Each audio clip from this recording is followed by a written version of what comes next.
You are listening to Food Delight on VOV 24/7, the show for all you foodies out there.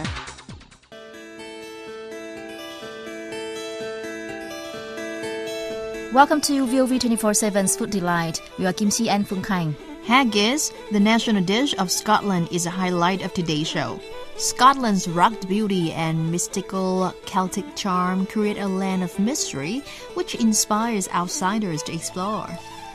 Green pastures, centuries-old castles, festival Scotch whisky, and especially kills, the traditional costume of Scottish men, are what I know about Scotland.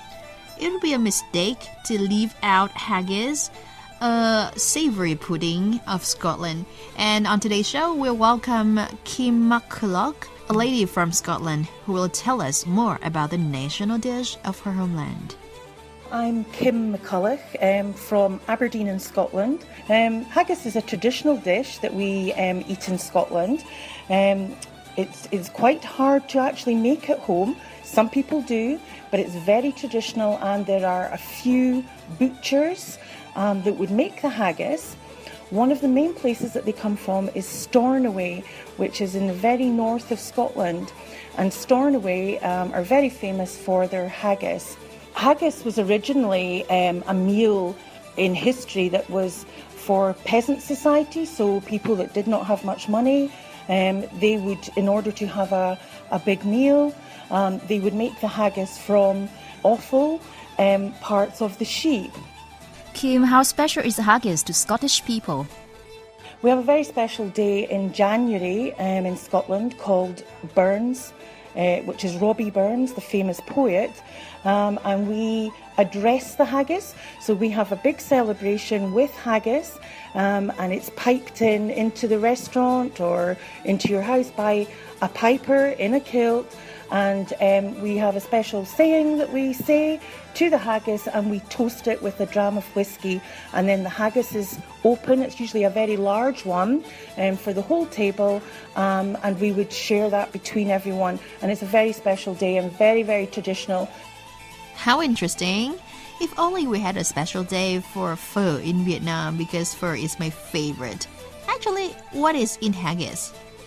Haggis is actually made from sheep's stomach. So the lining of the stomach is used to enclose all the ingredients. So like the wrapper, the packaging, it's the sheep's stomach that all the ingredients go into. Then what happens is the heart and the lungs of the lamb. We have beef and trimmings.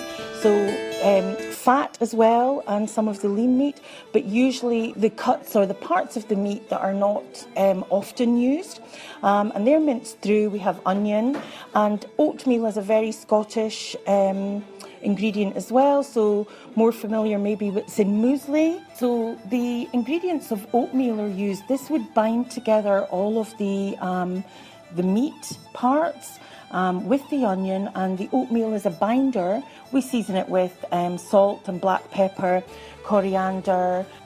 The main ingredients are the liver, heart, and lungs of a sheep. It seems like a big and heavy meal. Maybe we can't eat haggis every day. How is haggis cooked, Kim? Do you boil it or fry it? So once we've got all of the sort of meat ingredients together, they would be the minced parts of the beef or the lamb. It's actually made into an oval shape. So the lining of the sheep's stomach is covering the ingredients to seal it, and this is how you cook it. It doesn't burst, and we would boil it in water.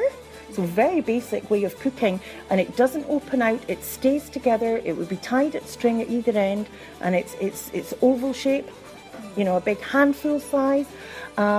And because of the sheep's stomach, it doesn't burst when you're cooking. And then we would take it, so when I was talking about burn supper, we would take this to the table and you open it with the knife, you break the stomach lining, and the ingredients inside are cooked. We would serve it with tatties, but that's potatoes, but tatties and neeps, which is turnip. It sounds like an amazing dish. Haggis must be big if everything is packed in a sheep's stomach. And what about the small haggis you brought us today? It looks quite, small, like a piece of candy. I guess nowadays in Scotland we do lots of other things with haggis. We have haggis cora, so an Indian version. We also do little haggis bonbons, so much smaller, more delicate, not a big heavy meal, but just a taste of Scotland, just enough. Are haggis bonbons cooked the same way as traditional haggis, Kim? But for the method of the bonbon, what we would do is we would take the haggis out of the sheep's stomach and roll it into tiny little balls, like little chocolate truffle size or sweet size candy. And it holds together. It'll have a little bit of flour round it just to hold it. And then we would roll it in the panko or just in breadcrumbs. And that would hold it. And then in a deep fat fryer, that would make it very crispy. Thank you, Kim, for your very interesting talk about haggis, the traditional dish of Scotland. And we should have some Scotch whiskey to toast. Please join us again next time on VOV 24/7's Food Delight.